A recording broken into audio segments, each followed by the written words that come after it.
Is that going to happen? Absolutely. Is it going to be me that does it? No. Someone much less ethical than me will launch this business. I would never do it. My business partner and I have generated over $100 million of revenue in our companies, and every Friday we get together to have fun and brainstorm ideas. Are we going to launch any of them? No. Our wives would divorce us if we did. But we hope that somebody listening just might. Like this idea for how we would start an automation agency. And you reach out to them with this offer. Hey, why are you using Zapier? You're spending way too much money. I will convert you and charge 30% of the savings. And then the real money is in being like, or this one, if you know how to make quality AI generated pictures. Family pictures are awful. I would pay money if they were like, hey, look, I'm going to take enough pictures of your family and I'm now using AI. I'll be able to get everybody smiling. But this would have been great for my family because my parents got divorced when I was 13 and we never went on vacations after the divorce. So we could have generated pictures of us on the beach and on vacation. We could have been an AI generated happy family. AI is going to make a lot of families happy. Yep. Not yours, but families in the future. Cool. And we've got a few more in here around seasonal businesses and the dating show. It's a good one. You're not going to want to miss it. I love you guys. Enjoy. I was on Twitter last week and I saw a viral tweet, 2.2 million views by Felix. So this is what the tweet says. Remote jobs for introverts, no talking required. You can do them in the evening from home after your 9-to-5 job and they pay well in USD. Open this. Arrow pointing down, 2.2 million views. And all he does is go on to like list like a Tesla job or an Apple job that like would be good for an introvert. So we've never really talked about the job board business before, but other podcasts have. It's an amazing business because it's very, very passive, right? You just, okay, let me stop. Let me start why it's a bad business. It's a bad business because it's a marketplace. You need buyers and you need sellers. You need people to list jobs and you need people to find jobs. Marketplaces are hard, but if you can figure out the marketplace, if you can go niche and do something a little different, then a job board is an amazing business because it is so passive. You don't have customer support. Companies go find it. They list a job for $200 to $500, and then people go find the jobs and apply to jobs. So what about a job board for introverts or extroverts? Go. Oh, interesting. So it's not a job board based on job type. It's a job board based on like personality type. Exactly. I think that's really creative. There is a big trend right now happening, and you see it with like decoupling, right? We used to have big cable companies, Comcast, and then what did we do? Now all of a sudden we've got Netflix and Hulu and ESPN Plus and CB, whatever. Like now we're like buying all of those things individually. You see it large social media platforms like Facebook and Instagram and Twitter. Well, now like local communities are becoming more and more popular. And the same thing is happening with hiring, right? And job boards. Like I think there's a physician job board that's pretty small, but it's doing like $80 million a year because it's just targeted at physicians. Or there's nursing job boards, and it's not necessarily as high tech as some of these other job boards, but it's very niche. And so, hey, I know exactly what I'm going for, and I know that it's going to serve me and my community. But those are all job type specific, which I still love them. Like you and I have talked about doing a job board, but I've never thought about doing it based on like personality type. Yeah. How would you Why build not? it? Well, you're going to go find all the subreddits and all the Facebook groups for introverts. I mean, it is a religion. Like in my household, we talk about introverts and extroverts on a weekly basis. Really? It's split down it's just like a thing. I don't know how it started, but all my kids refer to it. There's 3 introverts and 3 extroverts in my family. And as our friend Steven would say, labels disable. He would not like that. But forget it. Labels are awesome. Yeah, so, labels are for disables. I like this also because you don't need to have any coding experience. jboard.io and niceboard.co. Those are both awesome, nice like board. out of the box, plug and play job board pieces of software. So I think if you can find the community, have them rally around your cause, then you can go aggregate a bunch of jobs that are already listed on other websites that might be befitting of an introvert and list them yourself. So you're not an empty marketplace. That way you can have the supply side full before you get the demand side. And then once you get some traction from the job applicants, then you can actually go out and start soliciting people to put paid listings up. Talk to me about the technology for it, because that kind of it's always scared me. Oh, it's a job board. Someone's got to go online. They got to apply. I wouldn't know how to build the platform necessary to handle the inbound, the screening, the communications, etc. Think of like Upwork, right? You post to Upwork, you don't want them going around, or Upwork at least, or Fiverr. They don't want them going around and billing you. They want the transaction to go through their platform because that's how they get paid. They charge a percentage of the transaction. So in my mind, it just would be technologically complicated. Is it not? Like, would it not be hard to build a platform for a job board like this? That is literally what I just said. I know. I heard. There's Don't two. don't, It's plug don't do that. I freaking hate when you do that. I just thought it's easy. What I'm saying is those two things solve that. That like you'd be able to have a job board platform that allows for private communications, payment processing, okay, all that stuff. It does all that. How would you charge for it? Would it be the same as like every other model? It's just a percentage of placement, or is it like a recurrent? It's a flat fee per post to pay to the employer. Paid by the employer, you mean? Yeah. Okay, so people who are joining it aren't paying. It's not a right. What would be the way to work up to it? I feel like you'd have to work up to the marketplace because you have to have, like you said, it's double-sided. You have to have the supply and the demand. It's just really hard to bring them both together at the same time. It seems like you want to start like locally, right? You go to other job boards and you take their listings that seem to be like a listing for an introvert and you just put it on your website. So just your gut, like, I think this looks like an introvert. You wouldn't necessarily beforehand kind of write a script and say, these are the job functions and titles that I want, and then just go run it. Most of these job board platforms have like API integrations with the Indeeds of the world. So you can with one click, you can fill the job board with jobs. And like, they're not paying you, but who cares? You're just trying to make it look like an active marketplace. Oh, so the supply is done. The supply is taken care of. You don't have to like convince anybody to go do it. It'd be the demand side. And that's where you're saying Reddit, going onto the Reddit subreddits. Yeah, that's to find the demand. Dude, I like it. What else could you do? Okay, introverts and extroverts. You could do it with like, Myers-Briggs type stuff. You know what would be an interesting one is ex-professional athletes.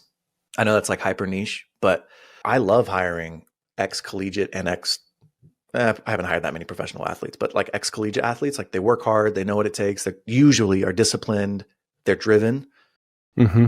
Like if you could go to an employer or like market it as like, hey, this is the profile and we only market these to professional athletes, let's say, I think you get a lot of people signing up and probably even charge a premium because it is so much more targeted. Yeah. I mean, you could get a lot more niche than that if you wanted. You could do like D2 athletes. You could do like D2 track and field athletes. Yeah. You could do return missionaries, like LDS return missionaries. Yeah. Dude, I like that idea. So I know you know the answer to these questions. All right. I know you know, but I'm going to ask you anyway, because I'm trying to set it up for the listener, Chris. Okay. Don't hey, my eyes, they're up here. Okay, buddy? Hey, I'm eating gum. Okay. Can I pull some gum out? All right, now's the part of the show where I feel the most uncomfortable, but my therapist says I need to face my fears. So here we are. I've started a newsletter and I want you to subscribe. And what you're going to get every single week are the aggregated conversations from that week that I have on this podcast with an overview of what their business actually looks like. I'm also going to throw in a review of 1 or 2 businesses that are listed for sale. I'll give you my opinion on whether or not the EBITDA multiple is good, or there's customer concentration, or there's red flags or green flags. And then lastly, I'm going to give you one piece of actionable advice every single week on how to buy your first business. So click the link below, subscribe to my newsletter, and let's get back into the show. You know what Spirit Halloween is. Mm-hmm. And anybody who's listening probably knows what Spirit Halloween is. And if you don't know what Spirit Halloween is, think of the Halloween store that pops up every year around this time of year in the vacant, closed down, sports chalet, Sports Authority, whatever Sears, whatever company that went out of business and they just haven't filled the rent, Spirit pops up and they sell Halloween costumes and Halloween accessories. I want you to first take a guess for me. For companies that are in the space of Halloween costumes, decorations, the Halloween industry, whatever you want to call it, how much do you think they generate every year in revenue? Costumes, decorations, accessories, toys, all that stuff. How much do you think they generate? A few $100 million. Okay. Thank you. You just softballed me, dude. What? $12 billion a year. 12 billion with a B. Now, the next question. Spirit Halloween. All right. That little company. It's literally a pop-up company. They operate for a short period of time. How much do you think that they generate every single year in revenue? $500 million. Okay. 1.2 billion. They're about 10% of the total market. It's a $1 billion company that just does pop-up Halloween sales. So my gear's going, dude. Got Papa Nick thinking about this. And I wanted to bring this up to Chris, the observer. All right, Christopher James Kerner. I wanted to talk about, in my mind, there are seasonal opportunities for businesses that you don't think about until it's happening that are interesting. And so I'm gonna name a couple: Christmas tree farms and Christmas tree lots. I think those are fascinating. We've talked about this before. Fireworks, 4th of July and New Year's. The problem is, because they are seasonal, you aren't necessarily thinking about it all year. It takes a long time to get them spun up. There is a potential investment. So my question to you, distribution guru, Christopher James Kerner, how would you think about spinning up a seasonal business? Like, how would you go about, all right, I want to do Christmas lights. What would be like your next step? One word. Oh. You ready? Oh, yeah? Piggyback. I'm going to see myself out. I'm done. We're done here. I want my piggyback. What do you mean? Piggyback. You got to go find the service brands that are not too small, but not too big, and borrow their customers. Say, hey, you own a landscaping business. I know you've got a crew. You've got 6 trucks. Do you do Christmas lights? No, we're thinking about it. Okay, I do.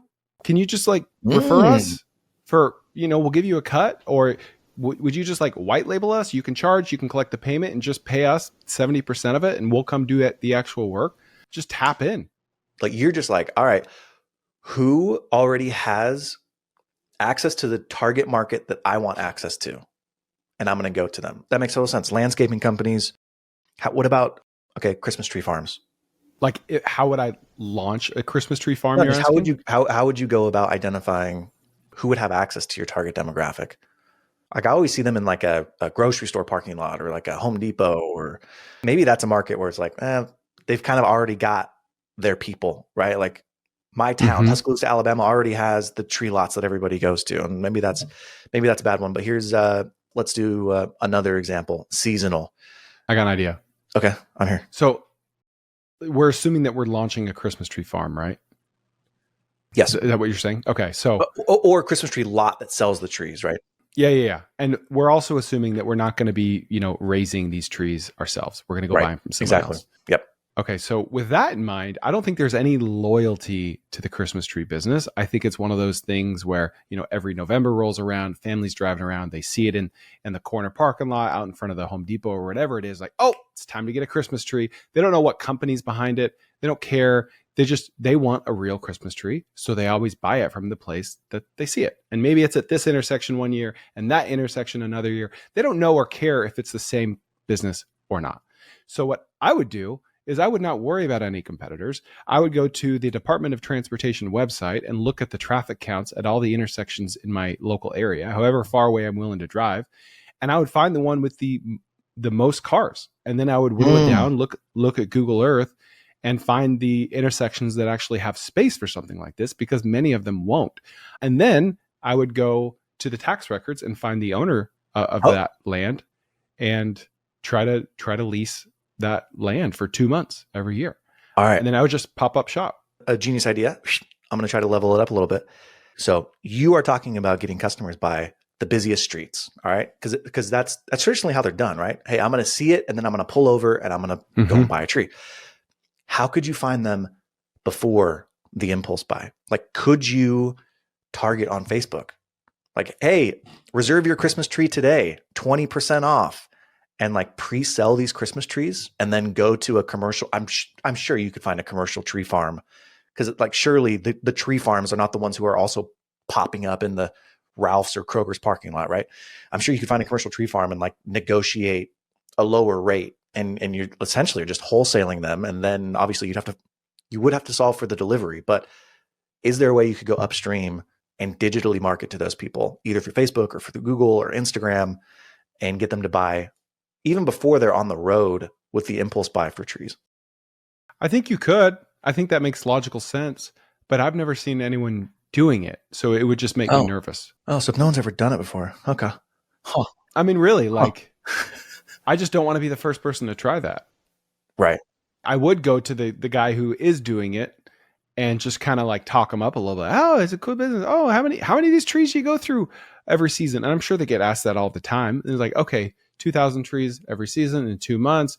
This intersection has 20,000 cars, so I can expect to do 10% of the amount of cars in trees. This intersection has 75,000 cars. Oh, I wonder if I could do 7,500 trees in 2 months. Like, I need to pull out all the stops to get one of those 4 corners of that intersection. And then I would just try to open hopefully a little earlier than the other guy. It's not really necessary. It's just a location game, I think. Yeah. Love it. Well, like Christmas trees are just one, but there are a ton of just seasonal businesses, snow cone stands, ice cream stands, car washes in the summer, like fundraising things. I saw one that was an ice rink. I posted about it. Like someone just like made an ice rink in their backyard that I thought was super cool. I think there are the seasonal businesses that by the time you see them and you're like, oh, dude, I want to launch that business, it's just too late.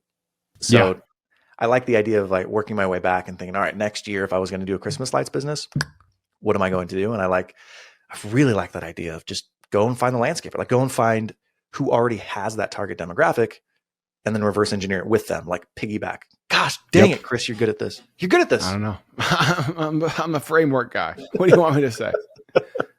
Tattoo it on my forehead, Nick. All right, what you got? All right, I got a funny one. It's kind of funny. A little comedic break for you. But this could be a thing. You had me at funny. I know you don't watch this show. Love is Blind. Do you get the concept? Yes. Okay. It's blind people dating. And they take their sticks and they like feel the other person's face. They're like, I think they're good looking, right? That's how it works. That's bum fights. No, that got canceled. No, for those who don't know, Love is Blind is like one of the biggest shows on Netflix. And there's like 7 seasons now. They're releasing 3 seasons a year, which tells me it's very, very popular. Of course, it's Netflix. They don't have to disclose how many viewers they're getting, but clearly it's very popular. The whole concept is you have men in pods, about 15 men, and women in pods. And they don't have their phones. They don't bring in their phones with them. They just have each other. And then they date like through a wall. So you can hear each other's voice, you can talk, but they're not allowed to talk about each other's appearance. And they're not allowed to see each other until after they have proposed, until they're engaged. So it's like online dating, but you're no actually pictures. hearing them. Yep. Okay. You hear their real voice, but you are not allowed to talk about your appearance, and you're not allowed to see each other, and you don't have your phone. So you literally, it is a pure show, in the sense that they can't see each other, and in every other sense, it is a very impure show. Okay. Yes, sir. So it's very entertaining, and the best part, there's 2 best parts of the season. Number 1 is when they first see each other. Right? The sliding doors open and they're like, and it's just like, you can just read on their faces. Do they like what they see or not? Because there's 2 emotions that are potentially at play. There's excitement as the viewer. You're like excited for them to see. And then immediately there could be the cringe of like, oh, she doesn't like him. Oh, he, you know what I mean? Yeah. Well, it's just, you watch their faces. Right. When they first see each other, and sometimes they're like, and you can like, just for a split second in their eyes, you can be like, oh, no. It's like that Leo DiCaprio meme where it's like, and he's pointing. It's like, you think he's ugly. You think she's ugly. And so it's just so good because then they embrace and they hug and they kiss and they share rings. And you can just tell if one of them's not into it. Sometimes neither one of them is into it. And I just love it because all of them in the pods, they're like, honestly, I don't even care about looks. Honestly, like for real though, I don't care about looks. Like, I don't even care. You could be 500 pounds. I just don't care. They all say that to each other. And it's like, dude, stop. Yeah, just stop. Anyway, I haven't even gotten to the idea yet. That's the concept. So that's the best part of the season. And then the other best part of the season is when they go to the altar. Because a lot of times at the altar, even most of the time, one of them says, never mind, I'm out. Oh, they're getting married? Yeah. Okay. Oh, wow. That's high stakes, dude. They get engaged before they see each other. And then they go on vacation together, like all the couples, to like a resort in Mexico. And they like date. And then they go back home to like live in the real world together. And then they have a wedding day. And they're not allowed to like break up before the altar. They have to break up at the altar if they're going to break up. Oh my gosh, dude. They're like contractually obligated. So, okay, here's the idea. Are you ready for this? Okay. this could be done on a small scale. It doesn't have to be a Netflix show. It could be done with iPhones. Okay? You're going to love this. You ready for it? Mm-hmm. It's Love is Blind, Okay. except one of the genders, it could be male, could be female, doesn't matter, are little people. And the other gender are normally sized people. And they are not allowed. The little people are not allowed to disclose it. And then there's a reveal. Do they know before going into it? No. Nope. Chris, The you're little wrong people for that. the little people assume that it's a show like Love is Blind only for little people, and the other people assume that it's kind of like a Love is Blind copycat.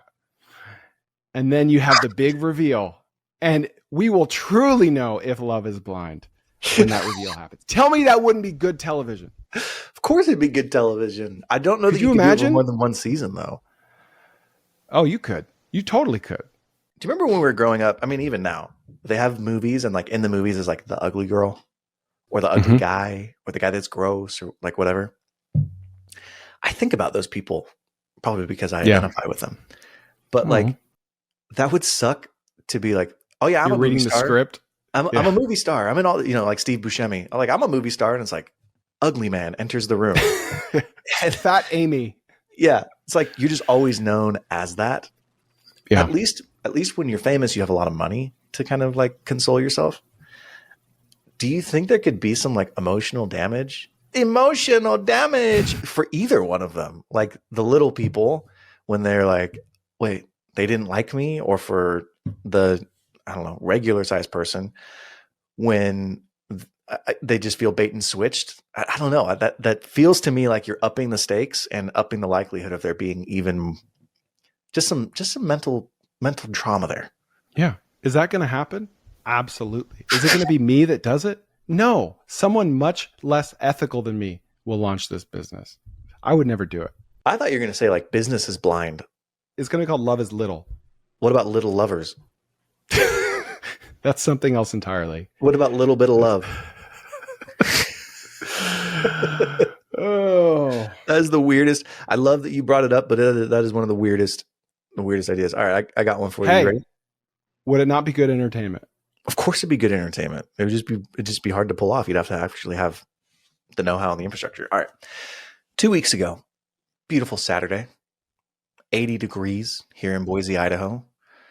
And what did my family decide to do? We decided to get dressed up as if it's the fall and go take family pictures. Okay. Same. We did it too. Family pictures are awful.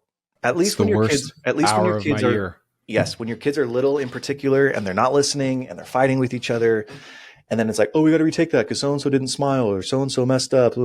I freaking hate it. I hate it. It was much better this year than it was the year before. Oh, Nick pooped his pants again. We got to retake that. Dude, don't give me Taco Bell an hour before I'm supposed to take family pictures. That's what I'm tacoing about. Anyways, I made a run for the border. I'll tell you what. Anyways, so we're in the middle of this field. We're taking pictures and it just hits me. And maybe this exists, but so I'm bringing this up. I would pay more money to a photographer if they were like, hey, look, don't even worry about everybody getting on the same page and a few pictures. I'm going to take enough pictures of your family, and I'm now using AI where I'll be able to get everybody smiling and looking. And if there's a specific thing that you want, like I'll be able to render it or model it. I don't even know what the right terminology is, but sure, there is editing technology that's existed for a long time that could like put a smile on someone's face or take a blemish away or, make your eyes a different color.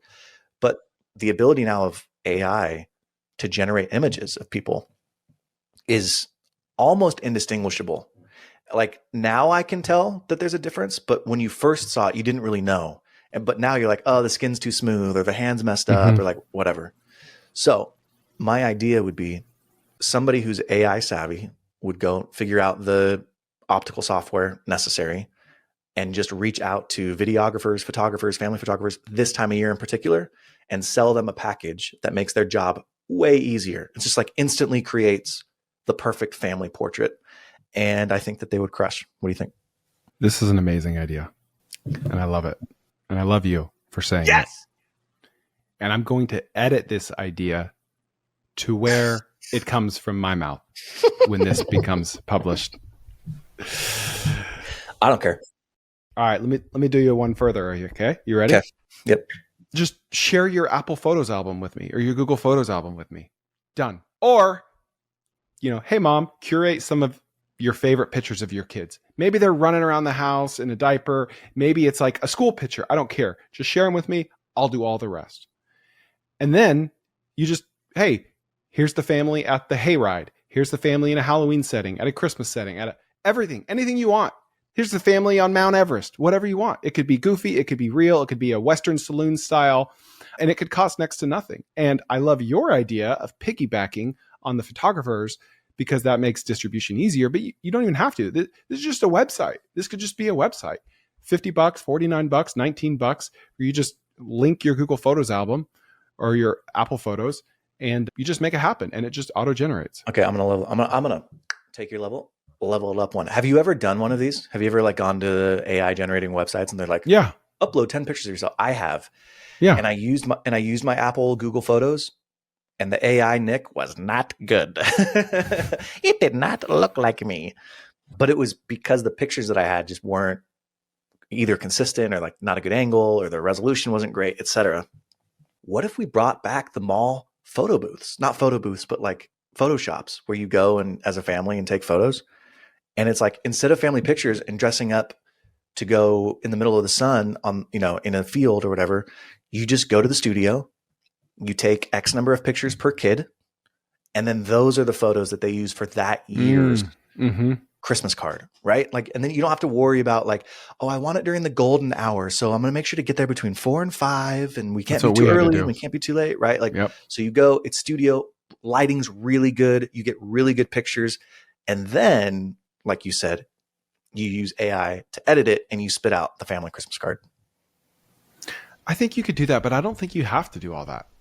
I think you could just say hey mom, just take your iPhone and get a few pictures of your kids smiling, and I'll take care of the rest. Maybe it's gotten better now. I'm just saying that when I took my pictures and I took 10 of them and I uploaded it and it was going to generate me the Nick AI, it was not good.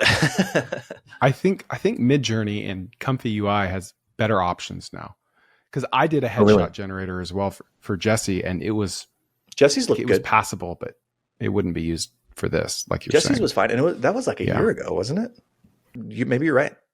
Well, either way, that's for someone to solve, right? Either you could do it, and it's hey, you got to have an iPhone 14 or higher because you need this much resolution, and you need to have these lights set up or whatever, right? These are the parameters. Or you can, for an upcharge, you can come in and we'll do it all for you. Family pictures in particular, I freaking love the idea of never, ever in my life having to go do family pictures again with my family. Yeah. And I will say, my kids are older than yours, 8, 10, 12, 14. And we just got ours done 2 weeks ago. And it was still terrible. Terrible because my kids were terrible? Great. No, actually, they were the most well-behaved they've ever been. But I was terrible because I was hungry. And it was taking forever. It was taking so long. And there was always another shot that she had to get. And I hope she's not listening right now because I hated it. So this is just another unbundling idea, right? There's a zillion AI headshot generators out there. We're just saying, hey, AI generated photos for family pictures, right? Yes. That's it. This needs to be a thing. I love it. Yeah. It's beautiful. Dude, and think about this. If I told your wife, or if you told my wife, hey, you want to do family pictures once a year? Or would you like to send out a card in the fall and around Christmas and in the spring? And what about a back to school card? Oh, what about the summer recap card? Or, oh, it's Royce's birthday. What about that card? All of a sudden, you don't need to do once a year, get everybody together and have the family picture. You can generate them throughout the year without all the freaking hassle. You've heard of chat books, right? Of course. Yeah. Shout out to homeboy Nate Quigley, my friend from Live TV / I say friend, I really mean boss. He was my boss. He founded Chat Books in Utah. Big company. It could be a chat books. It could be the AI chat books, right? Where it's a subscription. Because all chat books does is it syncs with your Google Photos and your Instagram, and every month or every quarter, it will just send you a physical book of your pictures. It could be like that, but for AI pictures. What Jess does is she'll go and select the ones that she wants. Yeah, you can do that too. Yeah. You can do that too. But this would have been great for, my family because my parents got divorced when I was 13 and we never went on vacations after the divorce. So we could have generated pictures of us on the beach and on vacation. And we could have been an AI generated happy family. It would have been nice. AI is going to make a lot of families happy, actually, when you think about it. Not yours, but families in the future. Yeah. All right. What do you got? All right. Let's see. I'm so happy you liked that one. So am I. Because they're not all winners. Whew. What if like these episodes are actually 2 hours long and we just edit out so much of them? They land at like 40 minutes. All right. I got one for you. So Zapier and Make. Okay. Will you explain the two of them? That's what I'm about to do. Sorry. Yes, sir. Would you stop being so aggressive on my show? I'm sorry, sir. Zapier connects APIs from all kinds of tools and platforms. It's very cheap. On the surface, it's very cheap. Make does the exact Make.com, formerly known as Integromat, maybe the most obvious branding change ever. Make is like 85% cheaper than Zapier, but does the same thing, but is significantly more difficult to use. You don't need to be a programmer. It's just clunky. The UI isn't great. Clearly a big company because they have a 4-letter domain name, but they do the same thing. Make and Zapier are the same company. Zapier is just 5 to 6 times more expensive. So you use something like Built With, which is a website where you can know what any website in the world is built with, and you can scrape a list of every single Zapier customer on the internet, or you can do cold outreach to them in many other different ways. And you reach out to them with this offer. Hey, why are you using Zapier? You're spending way too much money on your automations. I will convert you to Make and charge 30% of the savings. Because like our Zapier bill is $300 a month. I know people that pay $3,000 to $10,000 a month to Zapier when their Make.com bill would literally be a tenth of that and accomplish the same thing. So you're basically, this is your foot in the door. You get your foot in the door by converting them from Zapier to Make. You're basically stealing customers from Zapier. And then the real money is in being like their automation go-to guy. For a monthly flat fee, you fix everything that breaks, you add more automations, you fix the old automations. It's just your way to get your foot in the door. You could even do it for free just to get your foot in the door. We've talked about the automations and the AI companies before, but this is just like, you're not even targeting companies who may or may not have it. You're targeting companies who have it. Mm-hmm. Can we debate really quickly? Why do you still call it Zapier? Why do you not call it Zapier? Because I've been using it for 11 years and it's what I've always called it. So isn't it so funny, like how you like find these words and then the first time you hear it after years of saying it the wrong way, you're like, that's wrong. I don't care that they founded the company. They're saying it wrong. I agree with you. Yeah. It's Zapier. Anyways. I know, like as soon as right after my parents got divorced, Ron moved in and I just kept calling him dad because it was like, that's my dad figure, you know? So silly. What's up? Is that too dark? It was too close to home, actually. Oh, but yeah. Anyways, I'm not going to keep going. Okay, couple questions because I'm like an idiot with this. When you say that Built With will tell you who the Zapier customers are, how does Built With work? It doesn't just tell you who built the website. It also tells you what API integrations the website is implemented. For certain API integrations, yeah, not for everything. Okay, so it would only catch certain ones. Yeah, like for instance, your website might have a Stripe integration, like a Stripe connection or a Stripe widget, or like a Facebook Pixel integration connection or widget, but it's not built on a Facebook Pixel. It's not built on Stripe, right?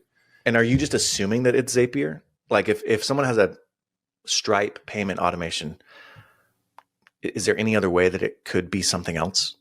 Or is it going to be through Zapier? It's like, I mean, Zapier has like 80% of the market. So, okay. So you are making some assumption. It's not saying like, oh, Zapier is, okay, cool. I don't know this. How does Zapier charge? Is it a volume thing, or is it like the number of API calls, or is it the number of unique APIs that you have on your website? Does that make sense what I'm asking? Yeah, they charge by number of zaps, which is like an integration, right? So if I want to add subscribers to Beehive from Google Sheets, that's one zap. And then it will charge by tasks, which is the number of times it moves an email from Google Sheets to Beehive. Got it. On like a credit system. So I could have one Zap that has like multiple steps that could cost like 3 or 4 credits. It's not necessarily one credit for every task. But for this purpose, if I'm just trying to identify the zaps that a website has, it's not also going to tell me the volume that are being transacted across that? No. Okay. No. Is there any way that you could identify who the mega users were? Right. So instead of just a blanket or a blast, you could maybe tailor your approach to say like, oh, I know this company's using Zapier and they're probably paying $5,000 a month just based on the number of integrations they have. Like, is there a way you could sort of get a proxy for how much they're spending, or is it just, you can't really do that? It could have one Zap, but it's running, thousands of different tasks across that. And so they are paying thousands of dollars, but you wouldn't know that because you don't see the volume. Mm-hmm. Do you get what I'm saying? Like, how would you identify the volume? There's a lot of ways you could infer. You would never know exactly. But for instance, you scrape a list of every Shopify site and you're going to say, okay, if it's Shopify Plus, then that is a high volume Shopify store by default. Therefore, they are much more likely to be using a lot more Zapier tasks. Or you could, Built With will also tell you what their monthly traffic is, roughly. It's not perfectly accurate. You're like, okay, I'm just going to assume more monthly traffic equal more Zaps. This idea would probably be for somebody who has experience in e-commerce, who has experience with creating or at least managing integrations with Zapier. It doesn't have to be e-commerce.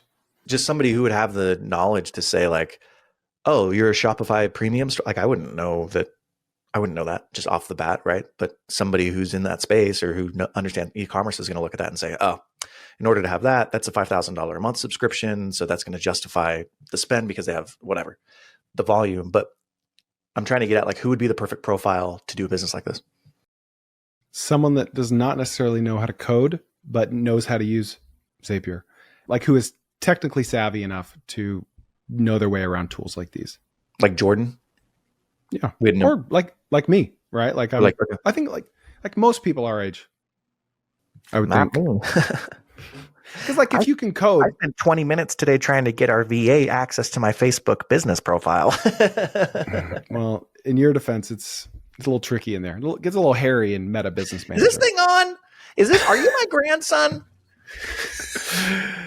No, but like I think if you know how to code, then it might not be the highest and best use of your skills or time. It would definitely be easy enough for you, but yeah. But the added piece to it, because you're saying like this is the foot in the door, the implementation, you probably would need some level of experience creating these zaps, because it would be hard to go into a business cold and just be like, oh yeah, you should do a zap for this and a zap for that and a zap for this. Like you don't know how their process flows work. You don't know where and what they should be implementing for their payment processor. You don't know where and what they should be implementing for their, CRM or for their email software or for checkout systems, or you know what I mean? Like you probably want to have some expertise in that space, right? Or you could use AI. I'm a consultant for X, Y, or Z business. These are the tools they're currently using. I'm now a Zapier expert or a Make expert. What would you suggest? I think the hardest part about this business, now that I think about it, would be learning Make, because Zapier is very, very easy to learn. But Make is a little more difficult. It's doable. There are YouTube channels dedicated to it, but it would take a little time. See, to me, that doesn't scare me off. I would just, if you can get the demand, if you can get the customers, then you can figure out the fulfillment either by going to something. You could teach yourself. You could go through AI and teach yourself, or you could go to Upwork or Fiverr or anybody who has experience with the Make integrations and just start outsourcing it. And essentially you'd have to build out a little agency that you're then managing people, but you're going to do that anyways if you had any ambition to scale the business. Yeah. Can I pivot for a minute? Just kind of a quick tidbit. So you know how we're all like, oh, blue collar business is where it's at because AI is not about to take the plumber's job, right? Yes. It's a meme. It's a thing. So yesterday I replaced the light bulbs in my boys' room, and there's just normal light bulbs. And later that day, the breaker was flipped in their room. And I'm like, breaker? What? And Jesse's like, well, it's because of the light bulbs. And I'm like, okay, being a man, I know that you're not going to trip a breaker from some little light bulbs in like a fan, right? And she's like, I don't know. It's too coincidental. I'm like, no, you're right. But like why would that trip a breaker? Yada, yada, yada. I was about to call an electrician because I couldn't figure it out. Then I just take a picture of the old light bulb. I take a picture of the new light bulb and I upload them to ChatGPT and I just tell it what's going on. And I'm like, what is going on? And it gave me the most specific answer. It's like certain LED bulbs have this fault that cause them to spike in usage where they're like, yes, Chris, you're correct. It should not trip the breaker, but it could be a faulty bulb that's sending the wrong signal to the breaker. So all you got to do is just return the bulb and buy new ones. I'm like, that just saved me $250. Like, I don't think AI is about to replace the plumber, but I think it's going to make some good headway. What do we think? I don't think it's going to replace the plumber, but I do think it's going to make everybody more efficient. If you look at the trend of technology over time, it has made productivity skyrocket because now instead of sending a letter and waiting for somebody's response, I can send an electronic letter and get their response in, a 100th of the time. And so there are these like incremental time savings that you all of a sudden get back that you're then able to reallocate. What I would argue is that in that instance, now the electrician is able to get to the highest and best use of their time. Now it makes electricians even more important because they're only going to be called out for the jobs that like you can't troubleshoot with AI. And in fact, it makes me a little bit more optimistic about the trades shortage that we have right now. It's something ridiculous. Like for every 5 tradesmen, and tradesmen, I'm lumping in HVAC, repair, electrician, auto body, et cetera. For every 5 that are retiring, 2 are taking their place. Like we do not have the replacement rate necessary to meet the demand for all of the trades needs moving forward. However, if AI could come in and all of a sudden reduce, like just by doing what you did, it reduces demand by 20%. Now all of a sudden we don't need 5, we need 3.5. And so there's a 1.5 gap. And so like, how do we now fill the 1.5 gap? So that's how I view it, is like, it's just going to make us more productive because it's never going to fix the like, oh, how do I rewire my house? There was an electrical fire. How do I rewire this? Like, I don't want to have to guess and say, oh, I'm pretty sure ChatGPT told me what to do, and then have an electrical fire and your house burns down. Like you're still going to want to call an electrician who's actually been certified in that. Yeah, I think it's not going to take any jobs or anything like in the way that I'm talking about, but it's certainly going to make us more efficient. And I think maybe one big takeaway is you've just got to start rewiring your brain to think, I need to ask ChatGPT, just like we had to do with Google. Mm-hmm. I got to ask Google before I do that. It's like, I don't use Google at all anymore. I ask ChatGPT everything. We're best friends. Have you messed with either Meta's glasses or Apple's Vision Pro? Mm-mm. I could see that being something where it's like, all right, I put on the Vision Pro and it's like, hey, I'm looking at this. Oh, my breaker is off again. Or, there's an issue with my car. And it just all of a sudden using AI in real time is like, okay, take this off. Like it could troubleshoot for you.